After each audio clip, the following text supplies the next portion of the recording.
Hello everyone. I'm grateful to see so many people interested in detoxifying their life one product at a time. Here at Mary Maiden Apothecary, I'm going to share with you tips and tricks on how to make your preparations smooth and creamy instead of lumpy and clumpy.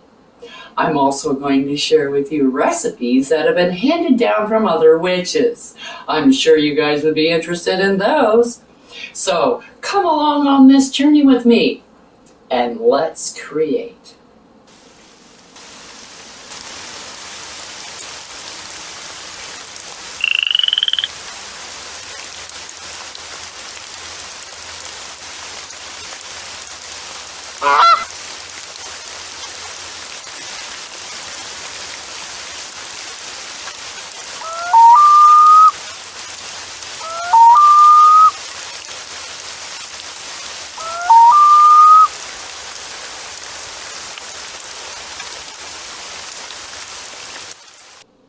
Merry Meet here at Mary Maiden Apothecary, where I'm going to show you how to create your own preparations to replace the store-bought products that may contain carcinogens, toxins, fillers, bonding agents, chemicals, artificial ingredients, perfumes, and unnecessary colors that can be harmful to you and your loved ones, not to mention the environment. So give yourself the satisfaction of knowing every ingredient that is in your preparation, as well as being able to pronounce them. Wouldn't that be nice? So grab your wand and let's whip something up. Hello, hello, hello. I'm so grateful to see you joining us today. Today we're rebatching the 3 soaps that we have already previously made, the lard soap, coconut oil soap, and the olive oil soap. So now you're going to be needing your slow cooker. So haul that out and let's get to rebatching.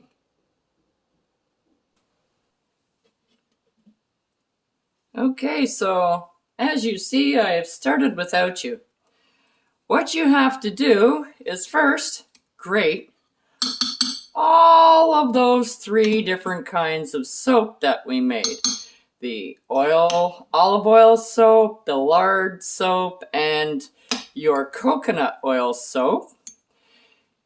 The olive oil soap, however, is very soft. You could probably just take it apart with a fork and a knife and just cut it into little bits and put it in your crock pot. Turn your crock pot on high for about the first 15-20 minutes or so to get it hot, and then turn it down on low. This is going to take hours.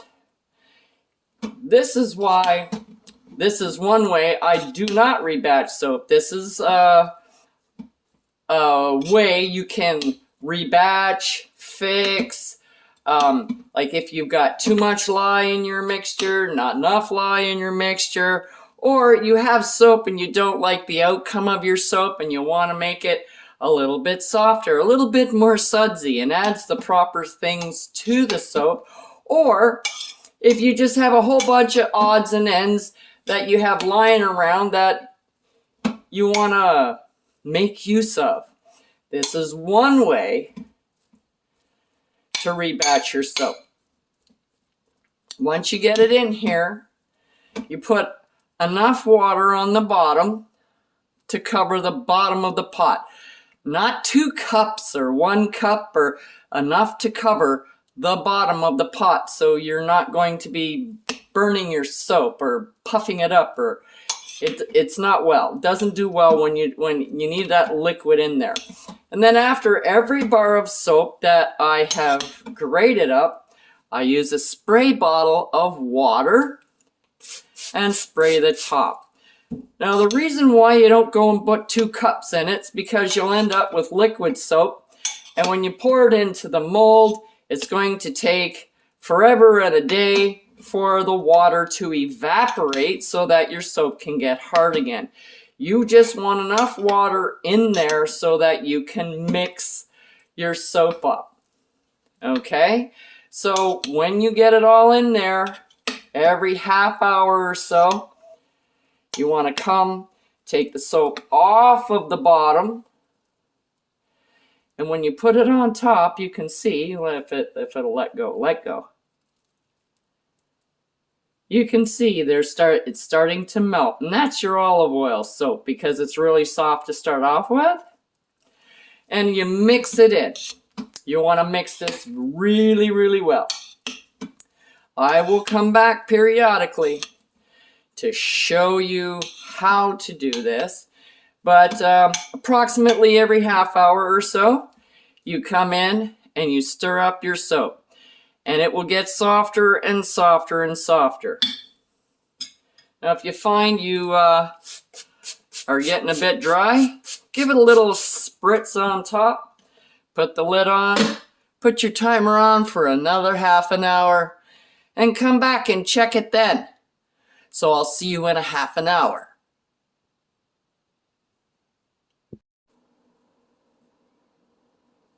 Okay. A half an hour is up. And let's see what we have.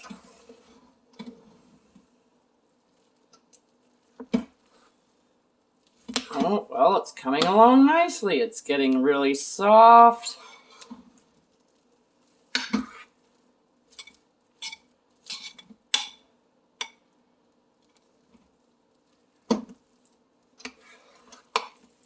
Now make sure you get right down to the bottom, because if you can see right down at the bottom, it's pretty much all gel down there.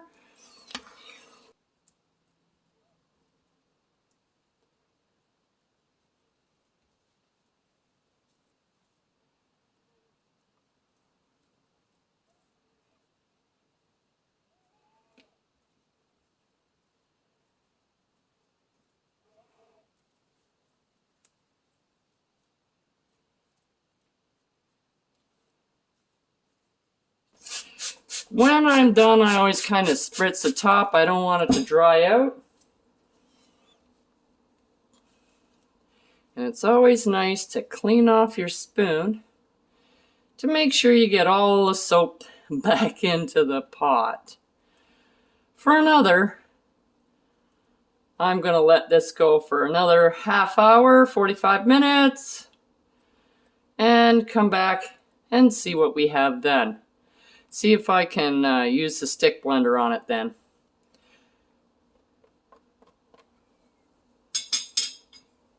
See you in a bit.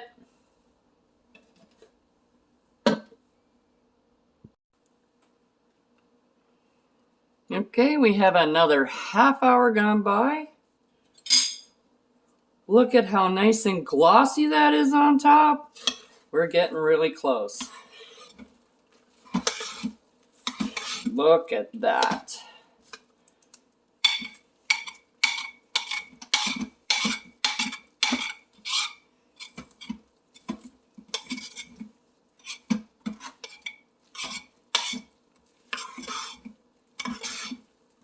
Okay.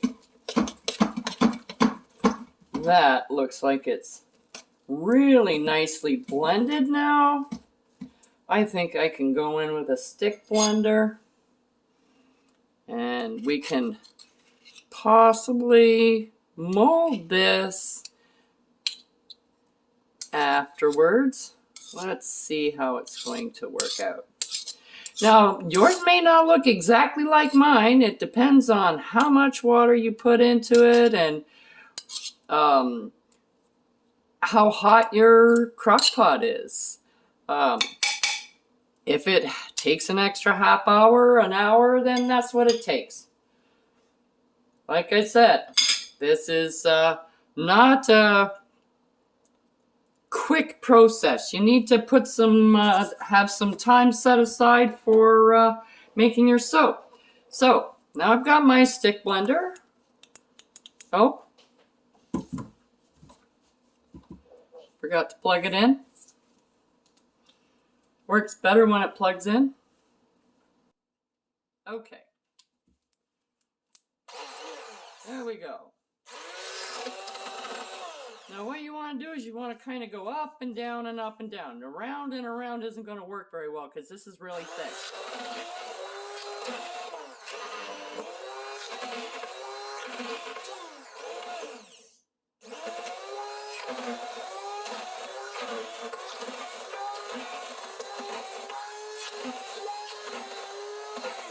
And you can see here like little white swirly parts.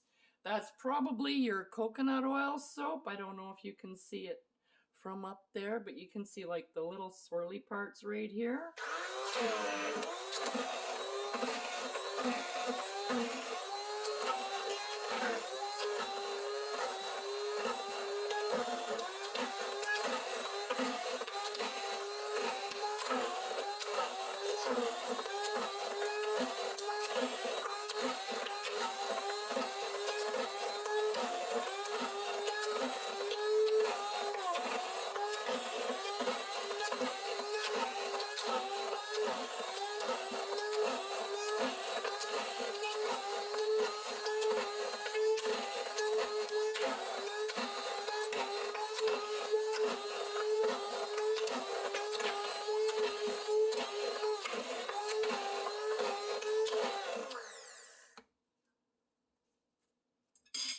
Okay. I just might leave this on for another half hour to really incorporate the coconut oil soap a lot better. Let me just unplug this before I go sticking that in there.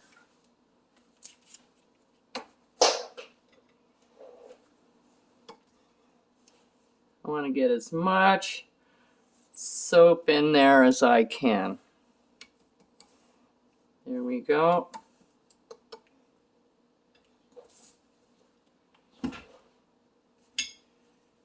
This is where patience really is a virtue.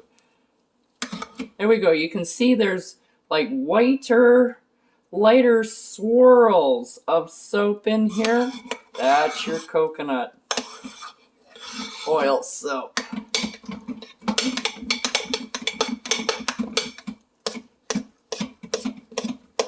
I think maybe I will leave this for another half hour or so just to make sure. And I'm just going to scrape down the sides of my bowl.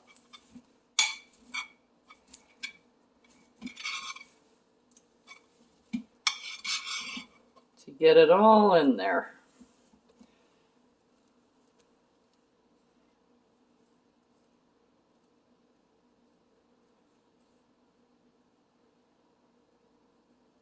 There we go.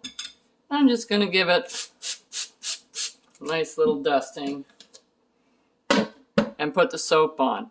I'm going to leave it for another half hour. I'll see you then.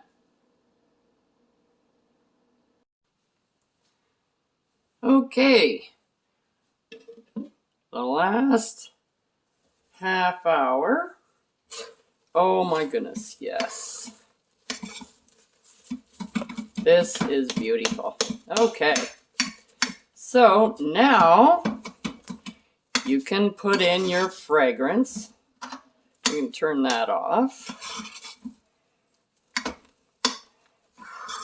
And I have 37 grams of lavender that I'm adding to my soap.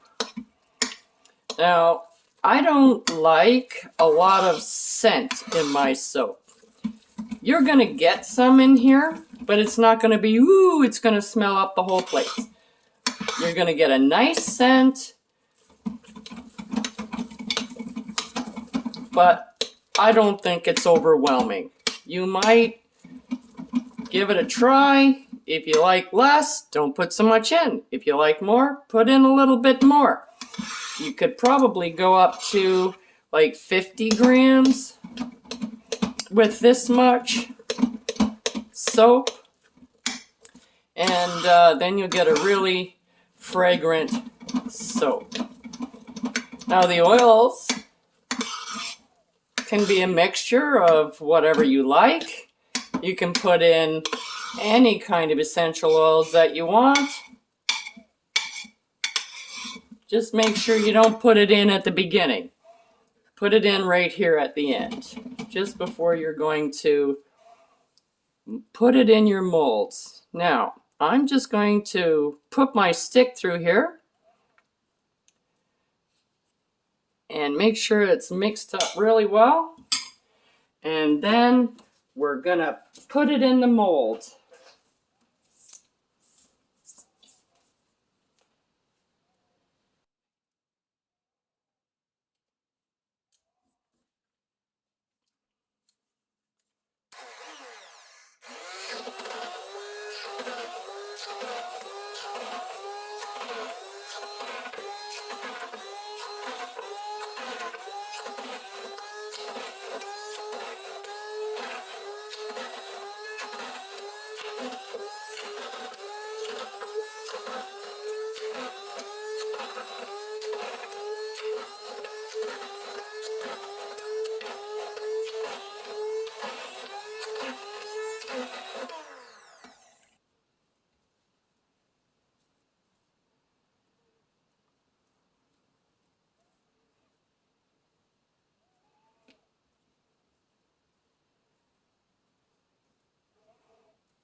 So I'm just gonna do this and give it another quick spritz with the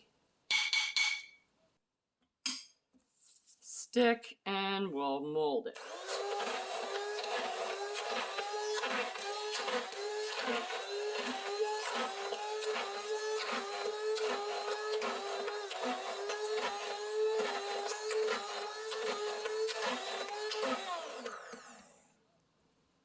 And there we are.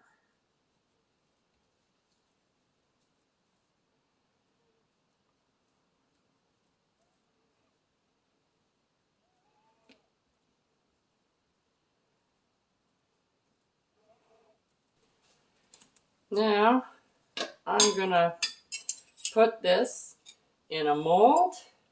Just gonna move things around a little bit so you can see that part.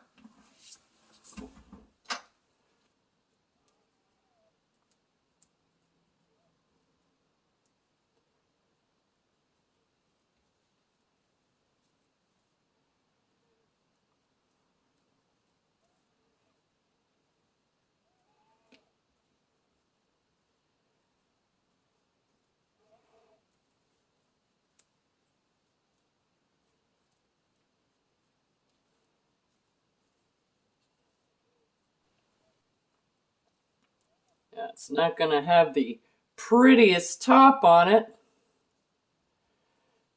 but you can call it textured and nobody will know. Now I do have a little bit of soap leftovers in here, so I'm gonna get another mold and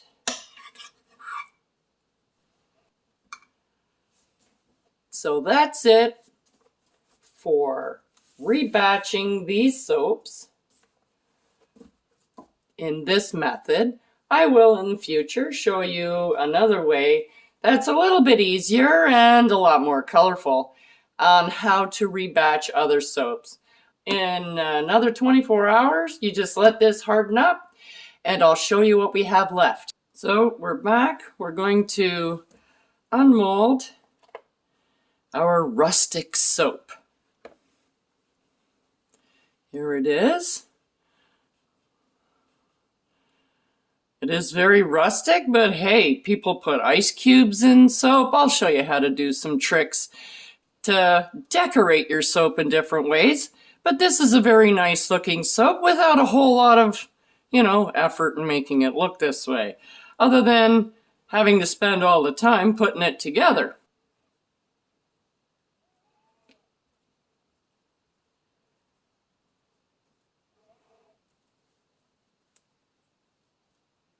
So this is what it looks like. Let's cut us some bars. It's nice and smooth. You can see here. And when you feel it, it's not hard. I can break this. See? But it's a nice soap. It's got some good feel to it. It feels creamy and rich, not hard like your coconut soap, but not really soft like the olive oil soap. Right? It's a nice in between. So this is what you end up with, is a nice soap. I'm really interested in seeing how it lathers. Shall we go to the sink? Okay, here we are at the sink. Let's see how this ooh.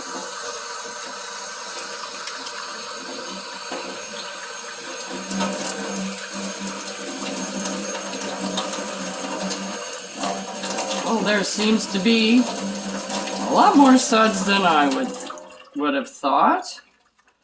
And it seems to be a very creamy suds.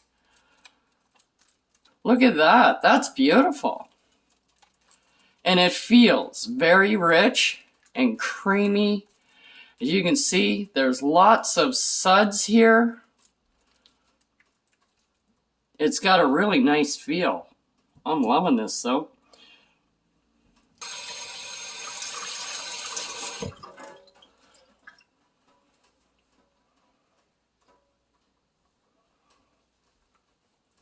Okay, we'll do a little bit of drying here. Let's see what our hands feel like afterwards.